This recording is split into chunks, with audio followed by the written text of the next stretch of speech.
Pemirsa, Bali mengalami pertumbuhan minus 12,28% pada triwulan ketiga 2020 sehingga menjadi terburuk dibandingkan daerah-daerah lainnya secara nasional. Ketergantungan terhadap pariwisata yang menyebabkan anjloknya ekonomi Bali tidak bisa dihilangkan begitu saja karena Bali sudah identik dengan ekonomi pariwisata. Namun pengembangan-pengembangan lain yang lebih tajam dan realistis harus ada terkait dengan usaha pariwisata.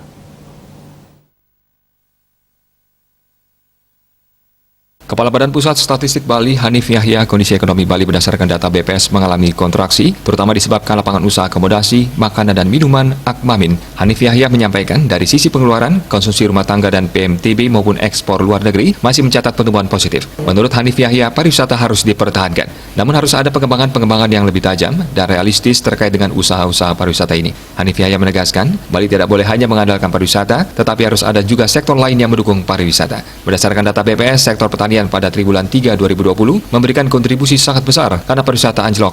Pada triwulan ketiga 2020, sektor pertanian mengalami pertumbuhan yang paling tinggi sejak 2014. Ini menjadi peluang masyarakat Bali untuk bisa mengembangkan potensi pertanian. Selain pertanian, ada lapangan usaha yang pertumbuhannya relatif stabil, yaitu informatika dan komunikasi, sehingga potensi ini harus diberdayakan. Ia berharap tahun 2021, kondisi Bali sudah mulai pulih. Hal ini diyakini dari sisi pengeluaran pemerintah, dengan adanya instruksi dari Presiden bahwa pengadaan barang dan jasa sudah mulai dianggarkan dan pada Januari 2021 sudah bisa direalisasikan. Kepala Kantor Perwakilan Bank Indonesia Provinsi Bali, Trisno Nugroho, menjelaskan, sektor pertanian menjadi hal yang perlu didorong. Ia meyakini pada 2021 mendatang, ekonomi Bali akan mengalami perbaikan. Secara QTQ, tahun 2020, yaitu triwulan 2 dan 3, sudah menunjukkan kenaikan yang cukup lumayan. Menurutnya, indikator kebangkitan ekonomi Bali juga terlihat dari pengadaan sudah mulai meningkat. Jika dilihat dari indikator PMI, Purchasing Manager Index, sementara itu akademisi dari Undiknas, Profesor I.B. Raka Swardana mengatakan, pertumbuhan ekonomi Bali pada 2021 diyakini positif karena perbandingannya adalah 2020 yang menunjukkan pertumbuhan yang negatif. Meski triwulan 1 2021 akan terkoreksi sedikit dengan adanya pengetatan kunjungan ke Bali, penyebaran COVID-19 lebih luas di Bali mampu dikendalikan.